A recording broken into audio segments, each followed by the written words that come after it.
ପିଲାମାନେ ଗୋଟେ ମସ୍ତ ଇଣ୍ଟରେଷ୍ଟିଂ ଷ୍ଟୋରୀଟେ ଶୁଣ, କ'ଣ ବୁଝିଲ କହିବ ହେଲା। ତ ଗୋଟେ ସୁନସାନ ରାସ୍ତାରେ ଗୋଟେ ବାଇକ୍ ବାଲାଟେ ଯାଉଥିଲା। ତ ଦେଖିଲା ଗୋଟେ ଲୋକଟେ ହାତ ଦେଖେଇଛି, ଅଟକଉଛି ତାକୁ। ତ ଇଏ ଟିକେ ଡରିଲା ବଟ୍ ଅଟକିଲା, କାହିଁକିନା ଭଲ ଲୋକଟା ଥିଲା। ତ ଯିଏ ଅଟକଉଥିଲା ସେ ଲୋକଟା ଭାଇ ପୁରା ଦୁଃଖରେ କାନ୍ଦି ଭାନ୍ଦି କହିଲା, ଭାଇ ମୋର ପର୍ସ ପଡ଼ିଯାଇଛି, ମୁଁ ଘରକୁ ଯାଇପାରୁନି, ମୋ ପାଖରେ ପଇସା ନାହିଁ, ମୋତେ 50ଟି ଟଙ୍କା ଦରକାର, ମୁଁ ବସ୍ ନେଇକି ପଳେଇବି, ବସ୍ ଧରିକି। ତ ଏଇ ଯୋଉ ଲୋକଟା ବାଇକ୍ ବାଲା, ଏ ବହୁତ ଭଲ ଲୋକ ଥିଲା। କହିଲା ଠିକ୍ ଅଛି ଭାଇ, ଦଉଛି। ତ ପର୍ସ ବାହାର କଲା, ଦେଖିଲା ତା ପାଖରେ 500 ଟଙ୍କିଆ ନୋଟ୍ ଅଛି ଆଉ ଗୋଟେ 100 ଟଙ୍କିଆ ନୋଟ୍ ଅଛି। ଏବେ ତମେ ମାନେ କହିବନି କି ସେ ଫୋନ ପେ କାହିଁ କଲାନି, ଏଇଟା ପୁରୁଣା ଷ୍ଟୋରୀ କହୁଛି ମୁଁ ହେଲା। ସେତେବେଳେ ଫୋନ ପେ ନଥିଲା, ତ ଫୋନ ବି ନଥିଲା। ତ ସିଏ କ'ଣ କଲା, ଦେଖିଲା ତା ପାଖରେ 50 ଟଙ୍କିଆ ନାହିଁ। ତ ସିଏ କ'ଣ କଲା, 100 ଟଙ୍କିଆଟା ବାହାର କଲା, କହିଲା ଭାଇ ରଖ, ଯାଅ ଘରକୁ।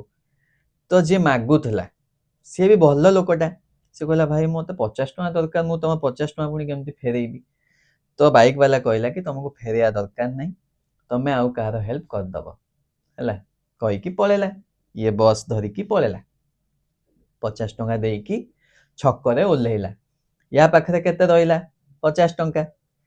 ତ ଇଏ ତ ସଚୋଟ ଲୋକ, ଇଏ କହିଲା ନା, ବାଇକ୍ ବାଲା କହିଛନ୍ତି 50 ଟଙ୍କା କାହାକୁ ହେଲ୍ପ କରିବା। ତ ଟିକେ ଆଗକୁ ଯାଇଛି, ଦେଖିଲା ଗୋଟେ ମୂଲିଆଟେ ପରିବା କିଣୁଛି। ତା ଘରେ 3-4 ଦିନ ହବ ରୋଷେଇ ହେଇନି, ତା ଛୁଆ ପୁଆ କେହି ଖାଇନାହାନ୍ତି, କିଣିକି ନେଇକି ଗଲେ ଖାଇବେ। ସେ ମୂଲିଆ ପାଖରେ 40 ଟଙ୍କା ସର୍ଟ ପଡ଼ିଛି। ତ ଇଏ କହିଲା ଭାଇ ନେ 40 ଟଙ୍କା, ତ ଦରକାର ଅଛି ହେଲା।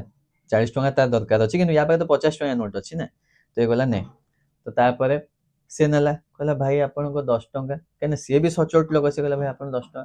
କହିଲା କିଛି ଦରକାର ନାହିଁ, ତମେ କୋଉ ଗୋଟେ ଗରିବ ଯାହାର ଦରକାର ଥିବ ତାକୁ ହେଲ୍ପ କରିଦବ। ଟୋଟାଲ ସଲମାନ ଖାନର ଜୟ ହୋ ଷ୍ଟାଇଲ ହେଲା।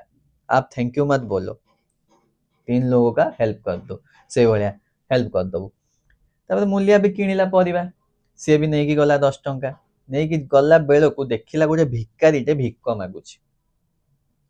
କହୁଛି ଭାଇ ଖାଇବାକୁ ଦିଅ ବାବୁ, ପଇସା ନାହିଁ। ତାକୁ ଦେଇଦେଲା 10 ଟଙ୍କା, କହିଲା ଯା ଖାଇଦବୁ। ଭିକାରୀ ଖୁସି ହେଇଗଲା। ଭିକାରୀ ତାପରେ ପଳେଇଲା 10 ଟଙ୍କା ନେଇକି କିଣିବା ପାଇଁ। ତ ସିଏ ଯୋଉ ଦୋକାନକୁ ଗଲା, ସେଠି ଖାଇବା ନ କିଣିକି ଦେଖିଲା 10 ଟଙ୍କାରେ ଗୋଟେ ଲଟେରୀ ଗୁଡାକ ଅଛି, ଯାହାର ହାଇଏଷ୍ଟ ପ୍ରାଇଜ ମନି ହଉଛି 1000 ଟଙ୍କା। 10 ଟଙ୍କାରେ ଲଟେରୀଟେ କିଣିଲେ ମେ ବି ତାକୁ 1000 ଟଙ୍କା ଲାଗିଯିବ।